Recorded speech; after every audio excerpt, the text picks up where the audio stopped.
네, 반갑습니다.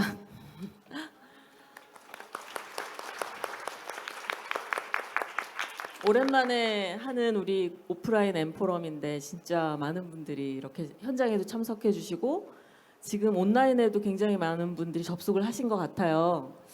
사실 저희가 이제 여기 우리 아산의 아카데미 출신도 있겠지만 또 그렇지 않으신 분들도 있을 텐데 저희가 이제 현업을 하면서 또 이렇게 준비위원회, 기획위원회에 참여를 해서 주제를 정하는데 지금 이 시대에 우리가 공동체에 대한 얘기를 하는 게 사실 어떤 의미가 있을까?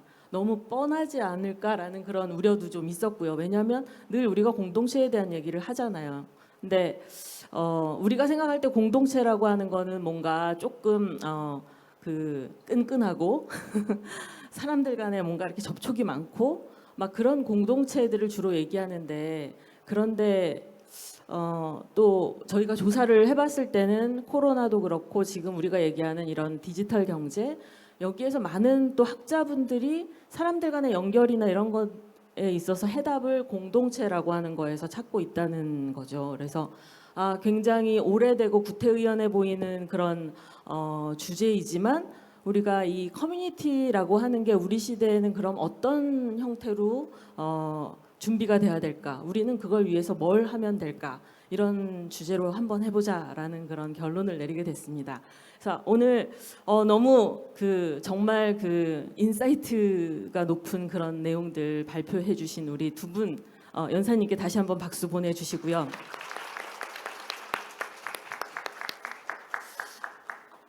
사실 저는 이렇게 보니까 사실 이재열 교수님, 그 다음에 공석기 박사님 두 분이 또 사회학자세요.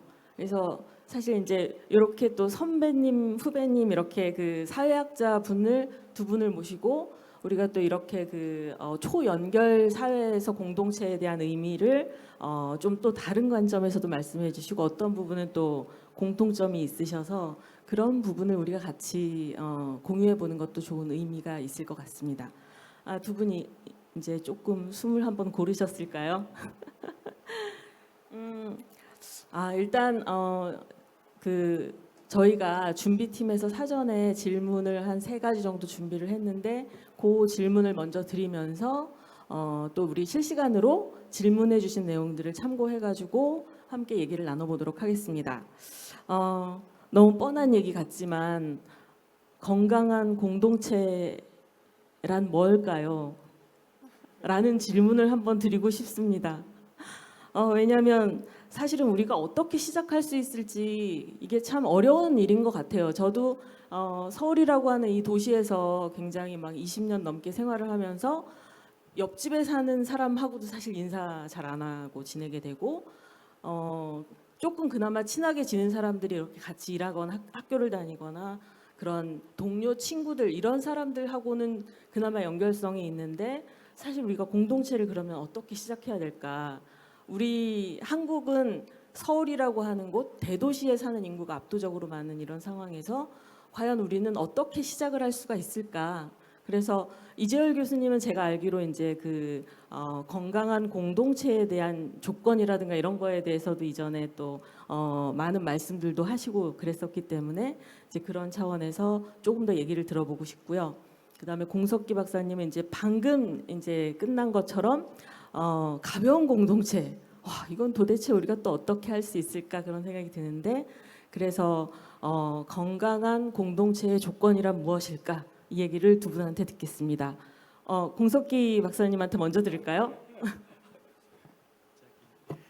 네, 하여튼 이렇게 우리 대선배님이신데 이렇게 옆에 나란히 앉게 돼서 수평적이네요. 네, 감사하고 네, 열려 있는 것 같습니다. 너무 감사하고요. 저는 건강하다고 할 때 가끔 뭐 건강하게 뭐 헬디라고보다도 로버스트라고 좀 표현하고 싶거든요. 튼튼한 공동체라고 얘기하고 싶은데 아까 제가 좀 발표해서 조금 말씀은 드렸어요. 그러면 우리가 아파트에서 많이 살잖아요. 아파트. 그럼 아파트에서 이 공동체 될 수 있을까? 그럼 먼저 이제 아파트에서 안 되는 것 쫙 이제 장애물을 아마 생각하실 겁니다. 소통 안 돼 있고 이해관계 누가 다 뭐 이익을 정말 다 소위 말해서 이권이 그냥 난무하는, 그러니까 이권 사회를 경험하는 미시적인 공간이 아파트 공동체예요. 대한민국은 사실은 이 가벼운 공동체, 건강한 공동체를 어떤 좀 먹는, 정말 그거를 나쁘게 학습하는 아주 안 좋은 주거 형태죠. 그런 면에 있어서 아파트 공동체에 대해서 다시 한번 우리가 심각하게 생각해보고 나로부터 좀 어떻게 좀 넘어설 것이냐, 그게 말씀드린 거에서 한번 토킹 폴리틱스를 해보는 거죠.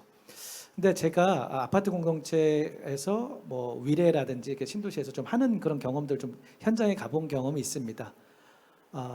잘하고 계세요. 또 문제는 뭐냐면 아파트 내에서만 또 합니다. 소위 말해서 게이티드 커뮤니티처럼 자기들이 좋은 아파트, 좋은 환경 속에서 공유하지 못하고요. 그러니까 그런 부분들이 이제 남은 거다. 아파트 스스로에서 공동체 문제, 그게 게이트 커뮤니티에서 그 안에서만 또 자기들만 누리는 것, 그런 도전들이 좀 많이 있어서 저 스스로는 정말 소통하고 열려 있고 지역에 대한 관심을 갖는 그런 노력들을 해야 된다. 그러려면은 자꾸 만나야 된다는 게 저는 가장 기본이라고 생각을 하고요. 그런 경험이 없으면은 이거는 다 추상적인 얘기입니다.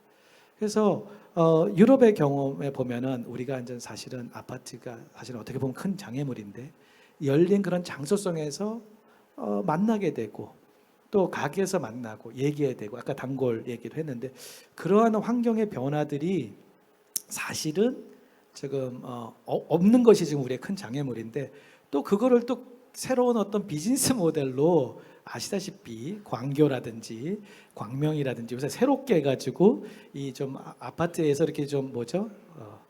갑자기 그 표현이 까먹었는데 하여튼 코리도로 해가지고 골목 상권 비슷하게 해가지고 그 밑에도 그렇게 만들었습니다. 근데 그거는 너무 강제되는 거예요.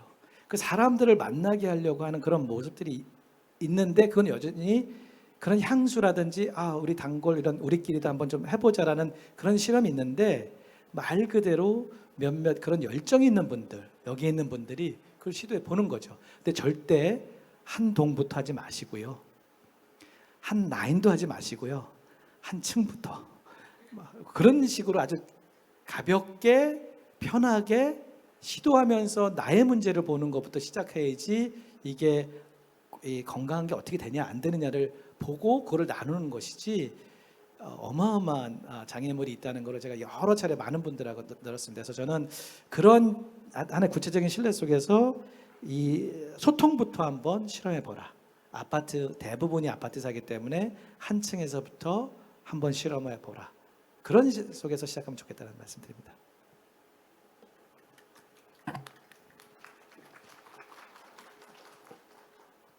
네, 지금 공석현 선생님 말씀하신 거에 아주 굉장히 깊이 공감을 하면서 또 우리 현실을 살펴보면 과거의 공동체라고 하는 게 피부에 와닿았던 거는 마을이었거든요.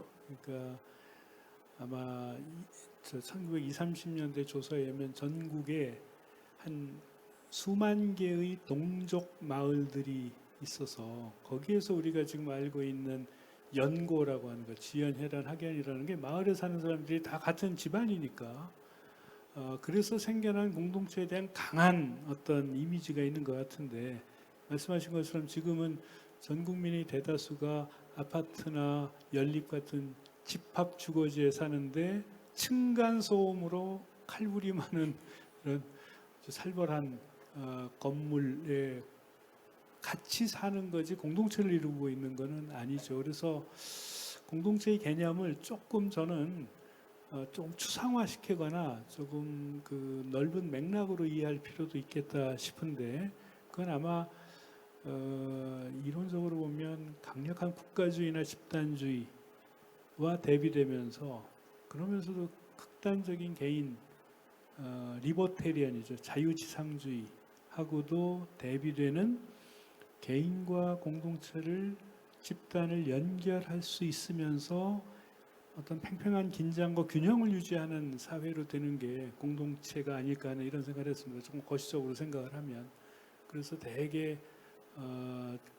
정부 조직이 있고 지방자치 단체가 있고 거기에 사람들이 주민들이 있는데 이 안에서 서로 일방적인 것이 아니라 서로 피드백을 하고 또 질서를 잡아나갈 수 있는 형태의 균형이 이루어지고 또 각 개인들은 개인적인 자율성과 창의성을 발휘를 하지만 집단적으로 보면 그 사회의 어떤 공통의 가치나 규범이나 혹은 예측 가능한 규칙 같은 것에 대한 기대가 공유를 하기 때문에 서로 믿을 수 있는 사회가 된다면 그러면 그 사회에서의 자원의 배분도 상당히 이 공익적인 측면에서의 배분도 가능하고 그 다음에 그런 기회에 접근을 하는데 기회가 고루 이루어질 수 있도록 하고 개인들이 중요한 의사결정에 참여할 수 있고 그 다음에 공통의 어떤 과정에 대한 투명성 같은 것들을 확보할 수 있다면 작게는 마을에서도 구현이 될 수도 있고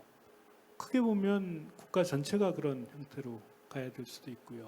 또 글로벌하게도 그런 모델들을 좀 지향해야 되는 관계가 아닌가 그래서 공동체를 눈에 보이는 공동체로만 한정하지 말고 뭔가 이 새롭게 주어져 있는 네트워킹의 과정에서 그릴 수 있는 이상적인 사회의 모습으로 생각을 해보면 또 많은 실험과 상상력이 가능하지 않을까 하는 이런 생각을 해봤습니다. 네.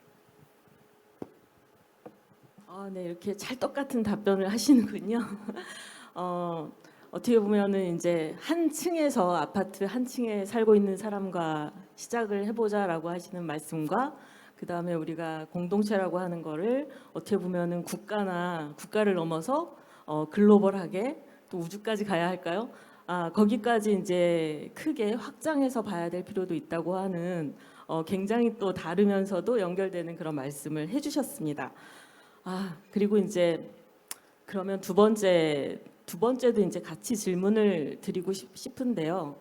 이제 사실 저희가 지금 오늘 강연에서 플랫폼 자본주의에 대한 거, 디지털 경제에 대한 이런 내용들을 다뤘는데 말씀하신 것처럼 사실 우리 안에 공동체라고 하는 게 커뮤니티라고 하는 게 온라인으로 지금 굉장히 활성화되고 있는 그런 분위기잖아요.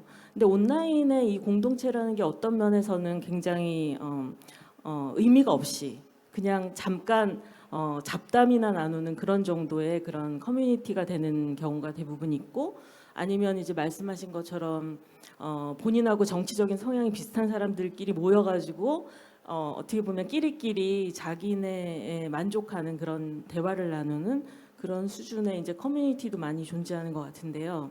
그러면 이제 우리가 이런 상황에서 온라인을 기반으로 한 그런 커뮤니티라고 하는 것과 실제 우리가 살아가는 그 아날로그 사회에서의 그 커뮤니티라고 하는 것이 어떤 형태로 서로 연결점을 갖고 또 상호 교류를 했을 때 좀 더 의미가 있을까? 이미 우리는 사실 디지털 경제에 와 있다고 말씀들 하시는 거고 앞으로는 그게 더 강화될 거라고 보는 거잖아요. 더군다나 이제 많은 분들 말씀하시는 것처럼 그 MZ 세대부터 또 알파 세대까지 새로운 세대들은 디지털 네이티브라고 얘기를 하니 사실은 여기 지금 참석하신 많은 분들하고는 또 굉장히 다른 방식의 이미 커뮤니케이션과 삶의 방식들을 가지고 있을 거라는 생각이 들어서 그렇다고 하면 그 많은 다양한 그런 세대들과 그런 사람들이 온라인과 오프라인 상에서 커뮤니티를 어떻게 함께 해나갈 수 있을 것인가 그거에 대한 그런 말씀을 좀 나눠주시면 감사하겠습니다. 이번에는 이재일 교수님부터 할까요? 네. 네, 사실 그 공동체를 구성하는 게 관계이지 않습니까? 이 관계를 놓고 보면 사람들한테 두 가지 욕구가 다 있는 것 같아요. 하나는 신뢰하고 밤늦게라도 불러내서 고민을 털어놓으면 위로도 받고 서포터도 해주는 이런 끈끈한 동창, 고등학교 동창이 제일 좋잖아요. 그래서 그런 동창 관계에 대한 욕구도 있는 것 같고요. 또 하나는 새로운 기회, 새로운 정보 이런 것들을 제공할 수 있는 네트워크, 그래서 만들어지는 확장 가능한 열려있는 네트워크 이런 데에 대한 욕구도 있죠. 그래서 그라나 베터라고 하는 사회학자가 Strengths of Weak Ties라고 하는 표현을 썼습니다. 어떤 사람들이 취업을 빨리 하는가를 보니까 약한 네트워크, 명함 주고받고 하면서 안부 정도 묻는 그런 네트워크가 넓게 퍼져 있는 사람들이 새로운 취업 기회를 빨리 잡더라라고 하는 거죠. 그래서 저 플랫폼 사회로 가게 될 때에 사실은 두 가지 그 욕구들을 다 충족시키는 방식으로 가는 것 같습니다. 그래서 다른 한편으로는 소속감과 위로와 이런 거에 대한 필요를 느끼는 사람들이 물리적으로는 단절되었지만 서로 소통하고 이야기하고 논의할 수 있는, 학교에서도 보니까 학부 강의는 온라인으로 하면 굉장히 이렇게 분위기들이 가라앉는데 대학원에서 토론을 온라인으로 하니까요 굉장히 활성화가 되더라고요. 평소에 수줍어서 얘기 못하던 사람들도 얘기가 되고 굉장히 깊이 있는 어떤 아이디어 교환도 되고 해서 작은 집단이 가지는, 그런데 공간적인 단절을 뛰어넘을 수 있는 형태로 가는데 참 좋았던 것 같고, 그런 귀속감과 창조성을 중심으로 하는 공동체에는 굉장히 순기능의 역할을 할 수 있다고 생각을 하고, 또 하나는 이 네트워크가 되면서 앞에서도 표현했지만 네트워크 개인주의라고 표현하지 않았습니까? 각자 요즘 젊은 사람들이 보면 가까이 접근하는 것에 대해서 거부감을 갖거든요. 일종의 해자라고 하죠. 옛날에 성 밖에 연못을 파가지고 저기 오지 못하게 하는 것처럼 일정한 거리를 두고 자기 영역을 지키고자 하는 이런 개인들이 많은데, 그럼에도 불구하고 같이 어울려서 동호회를 하거나 자전거를 같이 타거나 뭘 하거나 하는데, 저희 아이도 그러는데 보면 굉장히 친해요. 근데 다른 걸 안 물어봅니다. 개인적인 정보에 대해서 안 물어보고 열심히 그 하는 활동에 집중을 하는데 아주 넓은 범위에서 모여가지고 같이 할 수 있는 이런 범위로 돼 있거든요. 그래서 제가 보기에는 많은 부작용들이 있지만 또 동시에 네트워크화됨으로 해서 이제는 가능해지는 윅타이들이 넓어지면서 과거와는 상상할 수 없는 형태의 새로운 공동체들이 또 만들어질 수 있는 가능성도 있지 않을까, 그렇게 생각을 해봤습니다. 네. 네, 이어서 제가 조금 말씀드리면은 일단은 뭐 온라인이 좋냐, 뭐 오프라인이 좋냐, 뭐 이런 거 전혀 아니라고 이제 그런 배경에서 질문하신 거로 생각하고요. 저는 완전 세대라든지 지금 이런 그 초국적 연결, 인터넷 이런 그 디지털 혁명의 변화에 대해서 우리가 어떻게 잘 적응하고 대응하느냐에 대한 기본적인 자세인 것 같아요. 왜냐하면 저는 저 시민사회 연구자기도 하고 NGO에서 연구를 하는데, 이런 그 초국적 이 아시아 차원에서도 보면은 되게 가볍게 생각했던 그러한 소위 말해서 팬덤이 시민사회 어떤 그 환경이라든지 민주화라고도 다 연결되는 거거든요. 근데 그런 면에 있어서 이런 거는 뭐 가벼울 거야, 이런 거는 너무 쉽게 그냥 사라질 거야 라는 게 아니라는 거죠. 분명히 그런 어떤 세대의 변화라든지 이거에 대해서도, 그러니까 과거의 어떤 그런 고정관념이 분명히 존재하는 것 같아요. 그래서 물론 그건 지켜봐야 되는데, 그러니까 뭐 조직적이냐, 뭐 지속 가능하냐, 뭐 이게 얼마나 될 거냐에 대해서 그게 정답이다가 또 얘기할 수 없거든요. 그래서 예를 들어서 이런 겁니다. 아까 제가 하기 전에도 이제 그린피스 얘기를 좀 했는데, 그린피스가 이러한 변화들에 대해서 이제 탑다운적인 어떤 그런 것을 지원하는 게 아니라 스스로 알아서 조직 그냥 자연스러운 네트워크로 해서 이루어지는 그런 변화들에 대해서 그러니까 열린 자세로 받아들이고 서포트하는 것.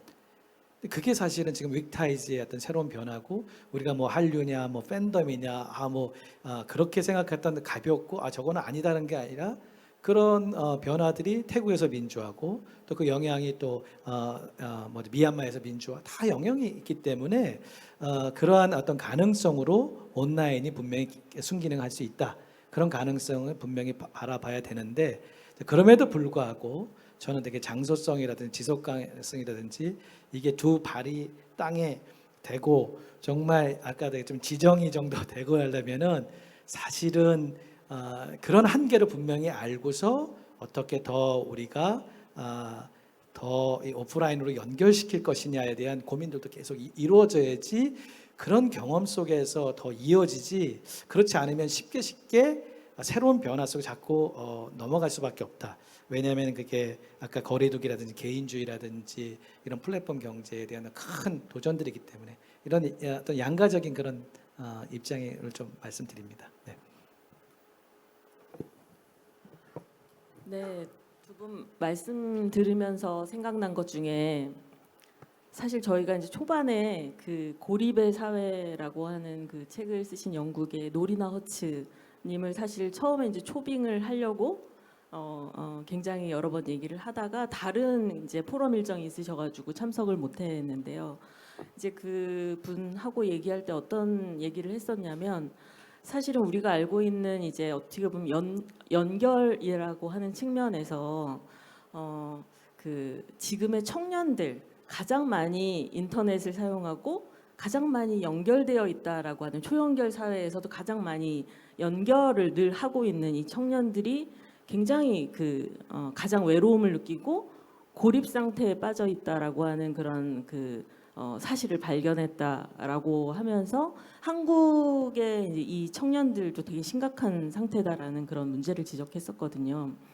그래서 이제 노리나우츠 그 선생님 같은 경우에는 어떻게 보면은 사실 아날로그적인 아까 이제 단골이 없어졌다고 말씀하신 것처럼 실제 생활 속에서 본인들이 그런 어떤 연결이나 접촉이나 뭐 민주주의나 관계나 이런 것들을 실험할 수 있는 그런 도구들이 사라지면서 훨씬 더 이 디지털에만 집중하고 있는 청년들이 느끼는 그런 고립이라든가 외로움이 큰 문제이기 때문에 그거를 살려내야 된다 이런 얘기를 하셨었거든요. 그래서 그런 측면에서 봤을 때 우리가 뭐 2부에서도 우리 고립 청년에 대한 주제를 한번 다루게 될 텐데 어떻게 보면 그 문제를 우리는 어떻게 또 해결을 해 나가야 할까요? 이건 이재일 교수님 먼저 하실까요? 먼저 하세요.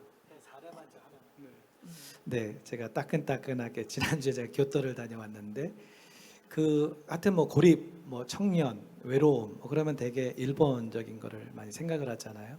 그러니까 청년들이 제가 그런 제로 웨이스트 마켓을 방문했습니다. 이제 방문해서 그러니까 완전히 뭐 모든 거를 디지털화 돼 가지고 그람하고 그다음에 지역 상품, 그러니까 로컬 푸드 뭐 이런 식으로 하나만 놓으면은 이게 얼마나 친환경적이고 어느 누가 만들었고 이런 걸 다 알 수 있게 생각하는 그런 정보도 있고요. 또 이 소위 공정무역 그 돕는 이런 것들 글로벌한 거 로컬한 것이 다 결합된 그런 마켓인데 낭비하지 않게끔 하는 그런 식인데 그게 디지털하고 결합한 그런 마켓이었어요. 되게 흥미로운데 보통 그러면은 뭐 몇몇 나이 많은 분 이런 분들이 스태프들이 할 줄 알았는데 너무 청년들이 많은 거예요. 그만큼 그런 부분에 있어서 청년들이 그런 것을 몰라서 그렇다. 그러니까 너무 그런 로컬의 경험 속으로 자꾸 연결시키는 관계 맺기로 해서 그 노출을 시키고 해야 되는 것이 큰 과제다. 그래서 제가 더 그런 생각을 좀 많이 했습니다. 그 일본을 자꾸 그런 식으로만 생각할 게 아니라 그런 실험들도 이제 되고 우리보다도 훨씬 더 지역으로 또 많이 가고 있고 규형 기천들이. 그래서 저희는 일본은 느리지만 그런 실험들이 계속 되고 있다. 한국은 빨리 가서 빨리 실망하고 그런 과정인데 그런 새로운 실험들을 계속 노출시키고 연결시키는 과정이 매우 필요하다. 그래서 고립 그래 청년들은 고립되는 거야 디지털 이게 아니죠. 그런 기회와 경험들이 너무 적다 아직은. 그리고 의미를 찾는 활동도 아까 플러깅 뭐 여러 가지 말씀했는데 그런 걸 잘 몰라서 그러는 거죠. 그런 부분들이 더 필요하다라는 거를 제가 일본 가서 경험했기 때문에 말씀드립니다. 이거로 그냥 답을 대신할게요. 그 세대로 일반화하는 것이 조금 어려운 혹은 위험할 수도 있다라고 하는 생각 우선 먼저 들었고요.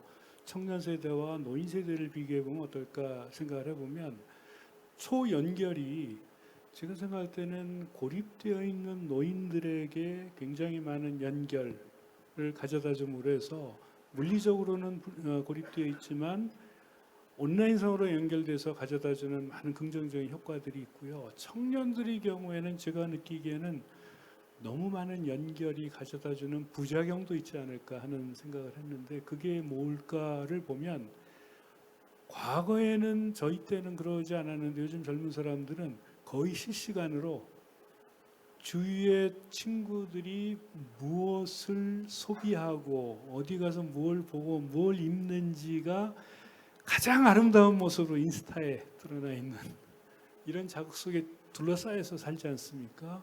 어떻게 보면 스스로 그렇게 표현을 해야 되고 일종의 쇼 윈도우 세대 같은 느낌을 제가 갖거든요. 그래서 그런 과도한 연결과 노출이라고 하는 것이 오히려 개인들로 하여금 뭔가 잘 연출하고 드러내는 데 대한 많은 시간과 노력을 들이게 하고 그게 지나친 경쟁으로 가는 부분은 없을까? 그래서 지금 말씀하신 것과 같은 방식의 뭔가 새로운 그 생산적인 방식으로 연결이 활용될 수 있다면 그 놀라운 에너지와 디지털 네이티브로서의 잠재력을 또 극대화하는 많은 가능성도 있지 않을까. 최근에 그 로컬에서 뭔가 새로운 이노베이션을 하고 있는 이런 젊은 사람들을 보면 사고의 범위가 다르더라고요. 옛날에는 마을 수준으로 했는데 요즘은 전국적인 수준에서 사람들을 찾고 펀딩도 그렇게 찾고 다른 많은 지역들하고 연계하고 해서 사실은 남해 어느 한 마을에 있지만 전국의 자원과 정보를 다 연결하는 능력들을 자유자재로 활용하는 이런 친구들도 봤거든요. 그래서 그것도 케이스 바이 케이스가 아닐까 이렇게 생각을 했습니다. 우리 연사님들 일단 물도 좀 한 모금 하시고요. 제가 계속 질문을 막 쏟아서 내가지고 지금 물도 못 드시고 계십니다. 잠깐 물 한 잔 하실 수 있도록 그렇게 하고요. 지금 저한테 이제 그 실시간으로 질문 들어오는 것들도 있는데요. 그 질문 가기 전에 이제 핵심 질문 중에 하나를 좀 드려보려고 합니다. 사실 오늘 이제 강연해 주시면서 두 분이 공통적으로 얘기하셨던 것 중에 그 알고 크러쉬라고 말씀하셨고, 그러니까 알고리즘에 지배되는 그런 형태의 자본주의 혹은 권력 그런 거에 대한 말씀을 해주셨고요. 그 다음에 데이터 주권 관련된 그런 말씀을 또 해주셨습니다. 사실 우리가 지금 스마트폰이라고 하는 걸 다 사용하고 있지만 그리고 인터넷을 사용하고 있지만 우리가 실시간으로 만들어내는 이 수많은 데이터들을 기업들이 마음대로 막 사용하는 거에 대해서 우리는 사실 아무런 그동안 사회적으로 그거에 대해서 얘기를 별로 나눈 적이 없는 거죠. 근데 이제 지금 말씀하시는 것처럼 앞으로는 이게 더 가속화될 거라고 하는 거고, 심지어는 이제 우리도 지금 최근 많이 그 경험하고 있는 메타버스가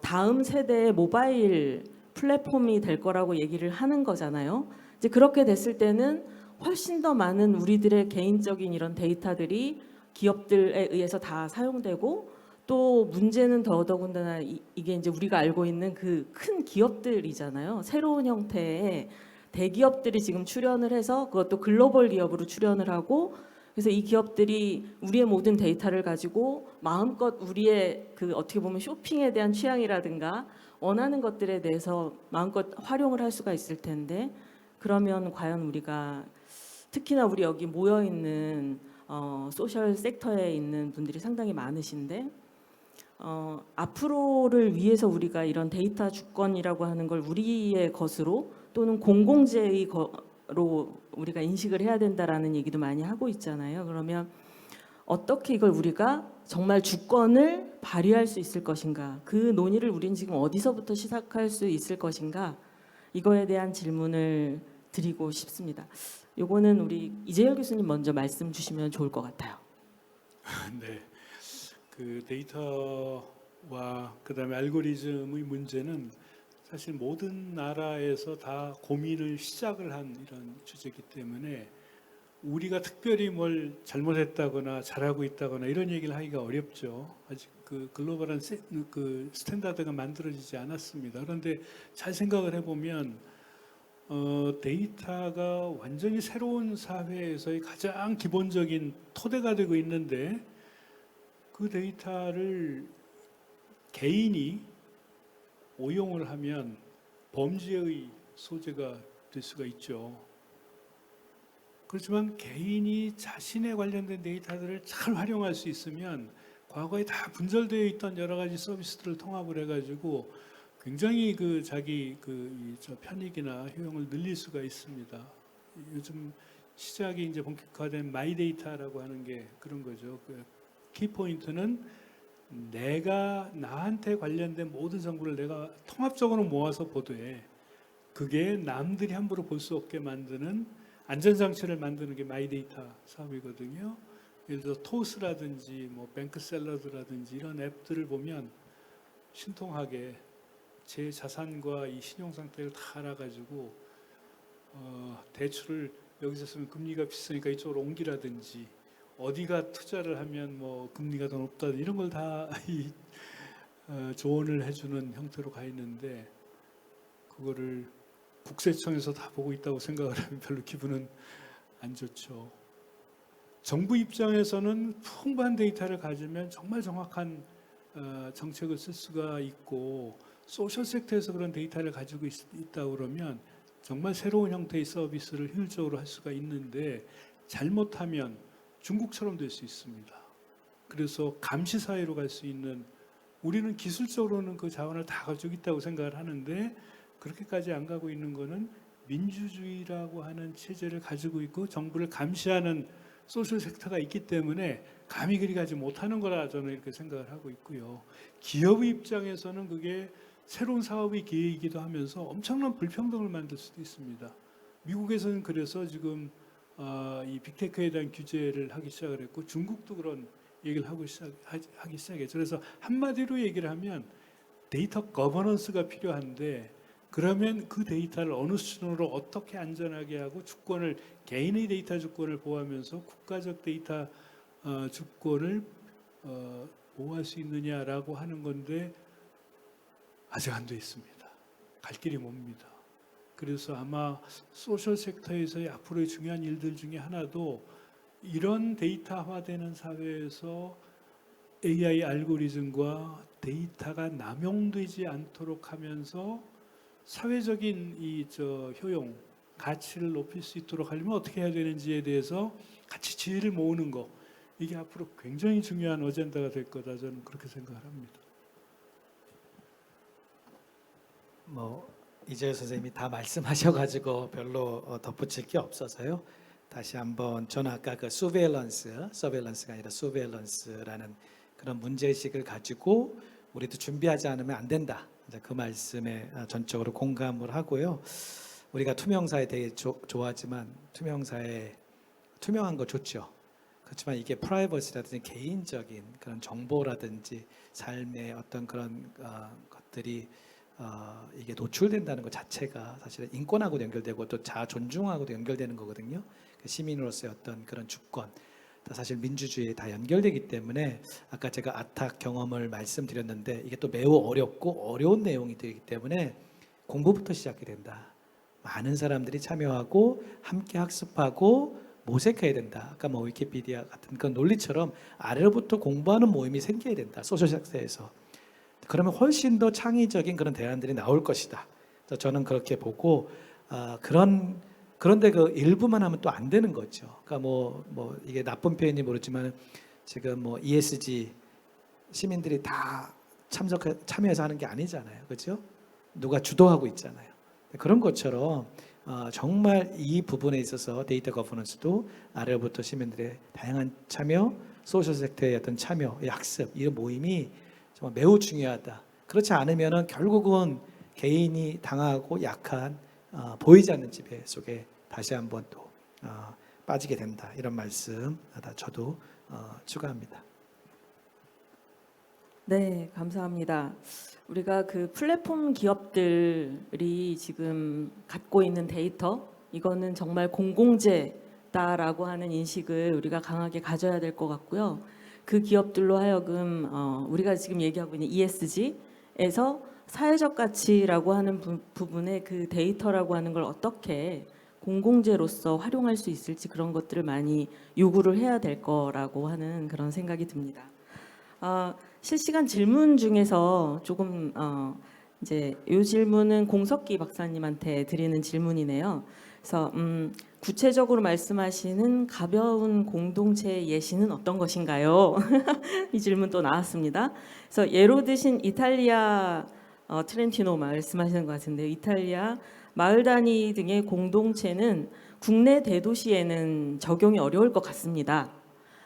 당근 마켓 모임, 소모임, 스터디 등 이것들은 가벼운 공동체가 아닌가요? 라는 질문을 주셨습니다. 매우 어렵고 매우 좋은 질문인 것 같고요. 저도 고민하고 있는데요. 근데 그 전제가 왜 대도시라고 자꾸 크게 하려고 하는지 모르겠습니다. 근데 그 부분은 아까 말씀드린 것처럼 아까 뭐 영국, 뭐 또 이탈리아, 그러니까 우리 스스로 이미 준비된 건 없습니다. 예. 그러니까 과거의 회기가 아니기 때문에 이 환경 속에서 우리가 하나씩 하나씩 함께 만들어가는 그런 과정이고 우리 지역에 또 우리 사회에 맞는 그런 것을 발굴하는 게 매우 중요하다고 그런 자세라고 말씀을 드리고 싶고요. 그 당근마켓 뭐 예를 들어서 그렇지만은 과연 한번 내가 그거를 왜 이용하는가? 미국에서 거라지 세일이라든지 야드 세일이라든지 플리마켓이라든지 이거 하면서 소통하고 얘기하고 뭐 그 집 애 얘기하고 이 지역에 대한 문제 얘기하고 저도 미국 가서 봤더니 아직도 그런 야드 세일하면서 이 재개발에 대해서 함께 논의하고 하는 것들을 동시에 하고 있더라고요. 우리는 그렇게 하고 있습니까? 멀리 가서 아우 너무 싸다 얼른 가서 바꾸고 내 얼굴 볼까 봐 그냥 금방 어디 접선하듯이 하고 사고 그런 것들이 한계인 거죠. 그러니까 그 취지에 맞게 경제적인 여러 가지 혜택도 있지만은 이거를 하면서 더 나아갈 뭔가를 함께 고민하는 그런 창의적인 것들이 결합되면 좋은데 그게 안 되는 게 로컬이라고 얘기는 하고 있지만은 과연 그 로컬의 그 특성에 맞게끔 좀 확장되고 있는지 그게 조금 한계고요. 우리 지역에서도 분명히 트렌티노처럼 하고 있는 데가 많이 있습니다. 네, 서울에서도 그렇게 하고 있기 때문에 너무 한 번에 한 큐에 서울 전체적인 어떤 공동체 뭔가를 하려고 하는 것 자체가 접근이 조금은 다른 방식으로 해야 된다 이런 말씀으로 제가 답을 말씀드리고요. 가벼운 공동체는 정말 질문하신 분부터 좀 참여하고 또 함께 해야 되는 과정이라고 생각합니다. 네. 이번에는 이제 이재열 교수님한테 질문 드리고 싶은 건데요. 아까 이제 그 콜렉티브 임팩트에 대한 말씀을 하셨잖아요. 그래서 그 콜렉티브 임팩트를 해외에서 사실 이제 많은 그런 비영리라든가 뭐 기업들이 함께 해나가는 것들에 대한 사례가 있을 수도 있는데 교수님께서 대표적으로 우리나라에 있는 소셜 섹터들이 이러이러한 콜렉티브 임팩트 방식은 해볼 수 있지 않겠나라고 만약에 예시를 든다면 어떤 게 있을까요? 네, 저한테 제일 어려운 질문입니다.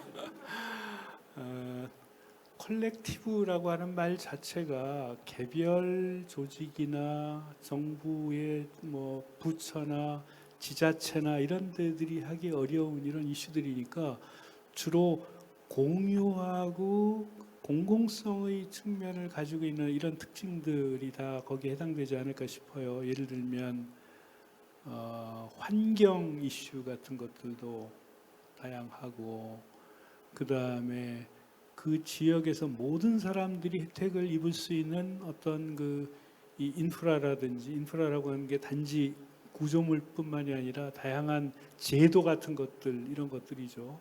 그런 걸 만들 수 있다면 컬렉티브 임팩트를 늘릴 수 있을 것 같은데 저는 거의 대부분 우리가 겪고 있는 공동의 문제가 다 해결 방안이 될 수 있지 않을까 하는 생각을 해봅니다. 예를 들면 지역에서 에너지를 줄이면서 대안적인 에너지원을 활용을 해서 그래서 기존의 이 화석 연료의 의존량을 줄이려고 하는 노력을 하게 된다라고 하면 분명히 거기에는 좋은 사례들이 많이 나올 수 있을 것 같고요.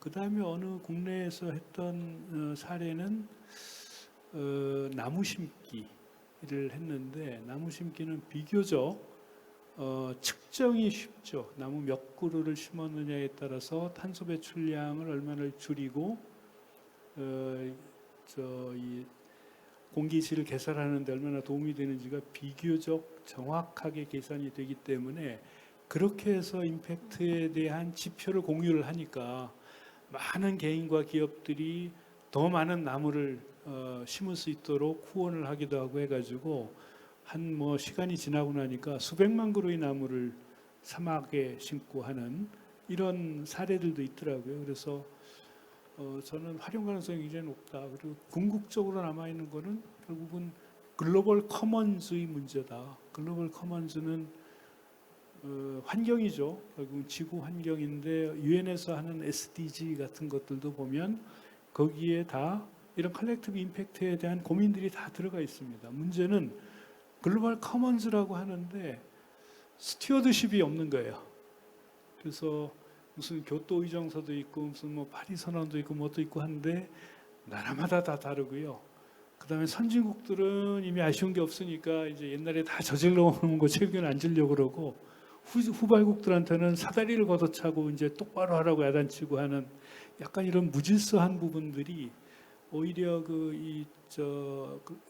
컬렉티브 임팩트를 우리가 조금 더 글로벌한 수준으로 가져가서 논의를 해야 되는 게 아닌가 하는 이런 생각을 하게 되고 또 앞에서 플랫폼과 관련해 가지고 가치에 대해서도 사회적 가치에 대해서 얘기를 해주셨는데 데이터를 독점을 하는 건 문제가 될 수 있지만 공익적인 가치나 사회적 가치를 늘리기 위해서는 사실 일본이 못한 걸 우리나라가 마스크 웨퍼라든지 혹은 방역이라든지 접종 같은 데서 훨씬 효율적으로 할 수 있었던 거는 플랫폼 기업이 데이터를 다 가지고 있으니까 정부가 할 때는 헷갈렸는데 오히려 빨리 된 부분도 있지 않습니까? 그래서 그 플랫폼이 가지는 장점도 잘 살릴 수 있도록 했으면 좋겠다.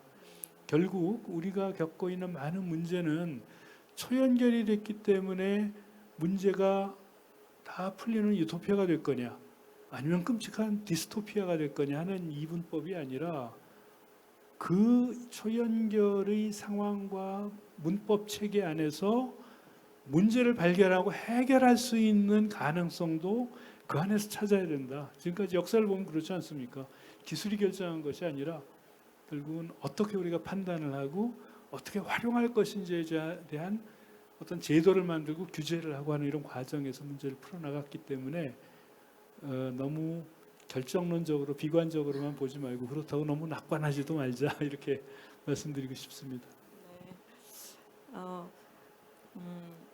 그 질문을 조금 더 드려도 되겠죠, 그죠? 시간이 더 지나고 있지만 사실 이제 지금 그 이재열 교수님께서 말씀하신 것 중에 우리가 조직 없는 그런 조직에 대한 얘기도 하셨고 그 다음에 피어 프로덕션 그래서 그런 협동 생산이라고 표현하신 거죠, 그죠?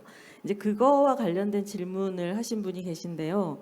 이제 소셜 섹터 같은 경우에는 굉장히 중앙 집중화되어 있는 그런 조직들이 굉장히 많이 있는 그런 상황인데 이런 중앙 집중화되어 있는 이런 조직들이 말씀하신 것 같이 이제 탈집중화하면서 뭔가 이제 협동 생산을 하는 그런 조직으로 바꿀 수 있는 그런 가능성이 있을까? 어떤 시도를 통해 그게 가능할까? 이런 질문을 주셨습니다.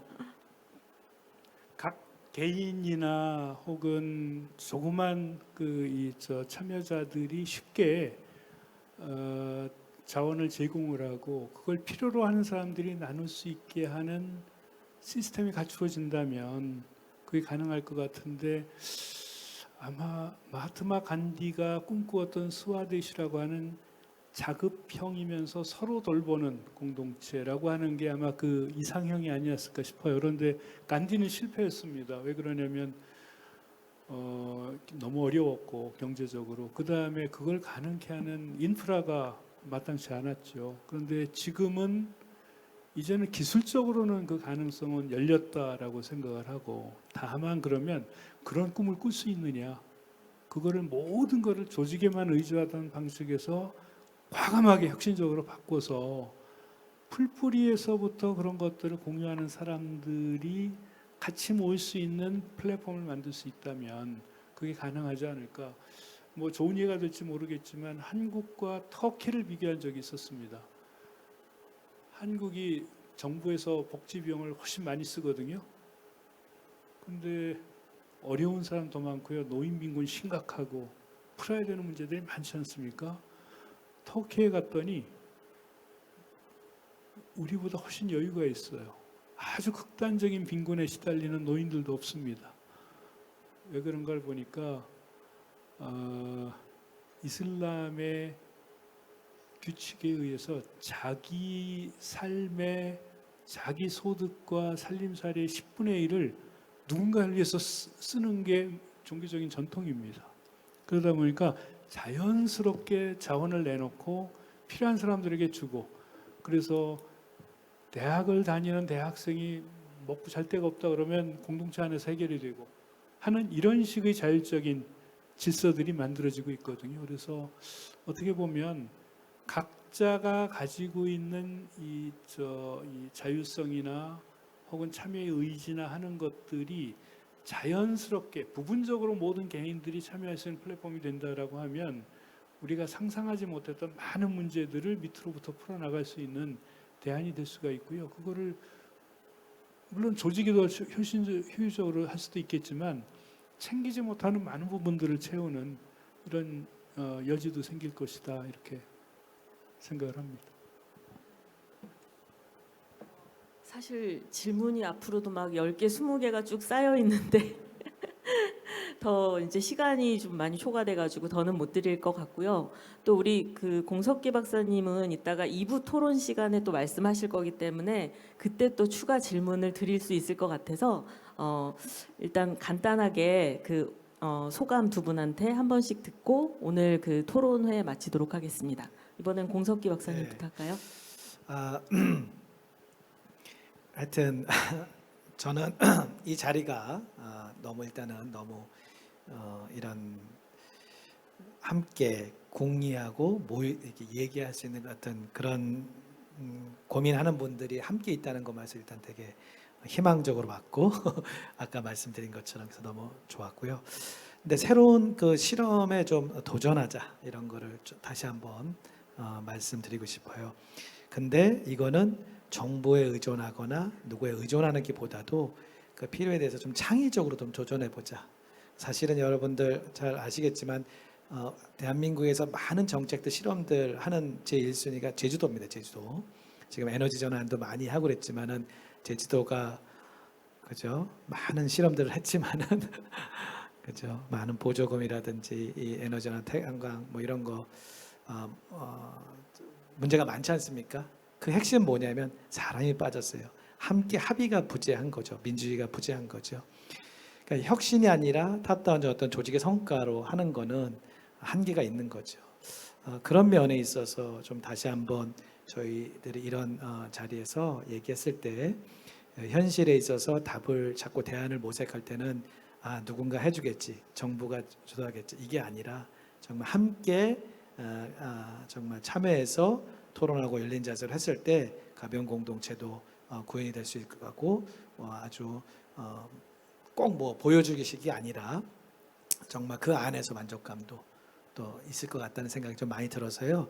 이제는 많이 달려왔는데 좀 성찰하고 정말 새롭게 한번 이 변화된 환경 속에서 주체적으로 참여하는 그런 계기가 이번 이 N 포럼을 통해서 이 N개의 공동체가 계속 나올 수 있기를 기대합니다. 네, 너무 감사합니다. 네. 네, 그 오래된 미래라고 하는 말이 있더라고요. 어떻게 보면 공동체야말로 정부나 국가나 시장이 만들어지기 전에부터 시작을 했던 인류 역사로 보면 가장 오래된 이 조직의 원형이 공동체라고 생각을 하는데, 그런데 공동체가 새롭게 주목을 받고 있다라고 하는 것은 굉장히 미래지향적이기도 하다라고 하는 이런 의미가 되겠습니다. 바꿔 얘기를 하면 과거의 공동체가 작은 수렵사회로부터 시작해서 함께 어울려서 먹고 살기 위한 조직이었다라고 한다면 이제는 그때의 가치나 태도나 이런 것들이 새로운 맥락에서 새롭게 구현될 수 있는 조건이 갖춰지기 시작했다라고 하는 점이기 때문에 그런 의미에서 이 피어 프로덕션이라든지 혹은 공동 생산이라든지 하는 것들이 과거와는 다른 규모로 다른 방식으로 될 수 있는 여러 가능성들이 열리고 있고, 뭐 오늘 공석균 선생님 아주 좋은 사례들을 많이 얘기를 해주셨는데, 앞으로 여기에서도 그런 새로운 상상력과 새로운 혁신을 할 수 있는 오늘이 좋은 계기가 됐으면 하는 기대를 가지고 있고요. 저는 현실을 모르면서 이렇게 뜨거운 열기 속에서 말씀을 나눌 수 있고 또 질의응답을 할 수 있는 기회를 가져서 저로서도 굉장히 행복했고 또 즐거웠습니다. 고맙습니다. 네, 2부에는 두 분이 지금 마무리하시면서 2부에서 지속될 얘기에 대한 관심을 좀 높여주는 그런 말씀을 하신 것 같아요. 그래서 2부의 지속 가능한 미래를 위한 공동체 실험, 이 내용도 다 함께 해주시고요. 토론에 같이 참여해 주셔서 감사합니다. 마치겠습니다.